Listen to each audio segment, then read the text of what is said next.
you think that you'll give your guys a lesson on the history of this series, just to give them some knowledge of that? You know, around Nebraska, you don't have to tell people much because everybody hears everything. So I'm sure the guys will be hearing about it. We'll probably talk about it a little bit. This is a special rivalry, but I'm sure the guys will be inundated with it this week. Do you have a favorite Nebraska-Oklahoma game as a kid? I don't know. I remember coming to a bunch of them, driving from O'Neill or being here in Lincoln or driving from McCook to come see the games, and going to the games when I was a little boy around Thanksgiving was a special deal. So I've seen a lot of them, been a part of a lot of them. After the game, you talked about that sort of pace running game, wanted it to take off a little bit more. When you kind of watch the film back, how much of it's, you know, the trenches stuff and how much of it's the running backs, a combination? What's your feeling? It's a combination. I just think we got to be a little more consistent. It's one guy here or there on some plays. It's missing a hole on another play. And they had the box packed, so it made it a little tough, but we still need to be able to pop a few more of those, and it's got to be a collective effort. Tight ends, running backs, offensive line, receivers.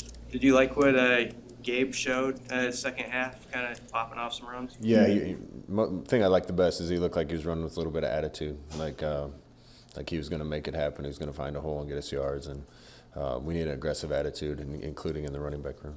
You're talking about the offensive line and a group that hasn't, some of them will play together, but how much of it is about getting those guys really on the same page, and then how do you walk the line of, you know, maybe working somebody else in or thinking about that when it's a group that needs to also play together?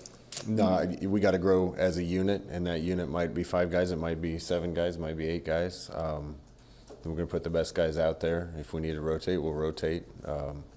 More than anything, I think they need to stop thinking as much as they're thinking and just come off the rock and move people. But again, it wasn't all the offensive line. We missed a few cuts.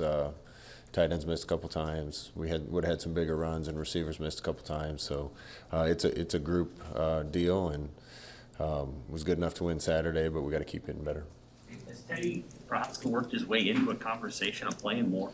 Yeah, Teddy's in the conversation. He's improving every day, and he's got a big upside. So we'll see how quickly we feel like he's ready to go in and contribute. What did you think of just the way he came in, his attitude, not only in high school, but once he got here, of just the way he plays? Yeah, I couldn't believe how big he got, how fast he got big when he got here. He's really athletic for his size. He's learning. Hopefully he comes around sooner rather than later. How do you manage the 4-game then with him? Do you just kind of take it one game at a time, then after 4 you have to kind of make a decision? Yeah, with some guys, we're going to hold the 4 games. Other guys, we're going to play them as we need them and make a decision as we get closer to the 4 games. The receiver tight end depth was getting tested Saturday. Do you feel like some of those guys could pop back in this week? Or? Yeah, I hope so. We were down a bunch of guys, honestly, a bunch of our best players on Saturday. You looked up in the third quarter, and Oliver and Omar and Austin and Xavier and Travis, and none of those guys were playing, and thought the guys that came in did a really good job, played hard, but those are some of our most talented skill guys, and we need them back. So I know they're working hard to get back on the field. Could you say what the deal was with Austin? Was that a head situation? Yeah, he landed his head a little bit on the turf and got a little dizzy, and hopefully he recovers quick.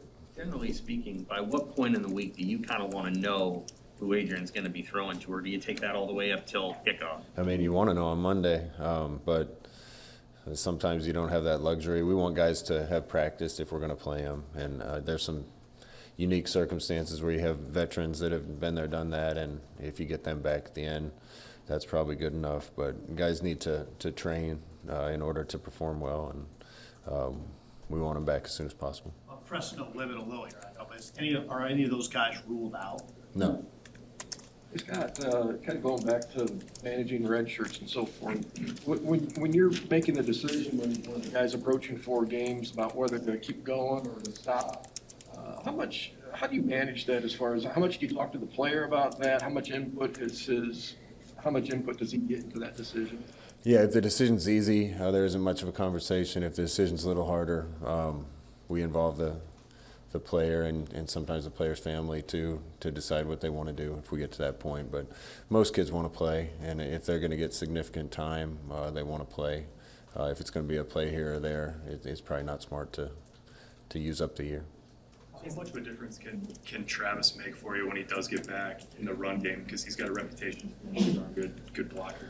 Yeah, we get spoiled with guys like Austin and Travis, and I thought that, again, those guys that played battled. Chris has been playing a little bit hurt too, and then we're playing Borkature and Chancellor Brewington that just moved positions. So I can't say enough about the job that those guys did, but we're looking forward to having our guys back too.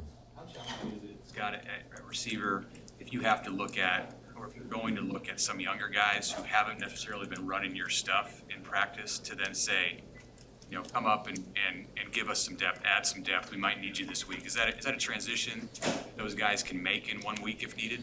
Yeah, I mean, that experience helps, and so we've already been playing some young guys to play more young guys. We're just going to be playing more guys with that experience, but if we get to the point we have to bring somebody up, we will. I think there's several guys that are ready, and we'll see how the health and depth work out this week.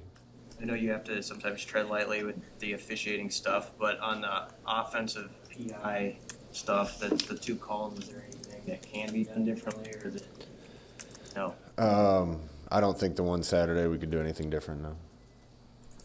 Scott, what went into the decision to, I guess, put your defense on the field first instead of the offense against Buffalo? I trust the defense. We talk about trying to score at the end of the first half and getting the ball back in the second half, and I think the wind was blowing. We can kick it through the end zone, and we wanted to put the defense out there and have the possession in the second half. And that probably won't always be that way, but the first couple weeks we felt like that was the right decision. What are your early impressions on Oklahoma, specifically their quarterback? It's a talented team. Wow, you turn it on and the speed just pops out right away. Every position, the size and speed of the guys. So really encouraging our guys to execute the same way we have been and improve that, but try to do it at absolute fast as possible, because I know the speed of Oklahoma is going to be a little different than what we've seen the last couple of weeks. And Rattler, what makes him so special? Yeah, he can make every throw. Really nifty. They do a great job coaching their quarterbacks, and they got some super talented ones. And he's surrounded by really good O-line and a lot of weapons on the perimeter and in the backfield. So it's a formidable opponent for sure. Did you know much about Grinch before he went there, and what do you make of what they've done on defense over the last couple of years? Yeah, no, they're tough to figure out.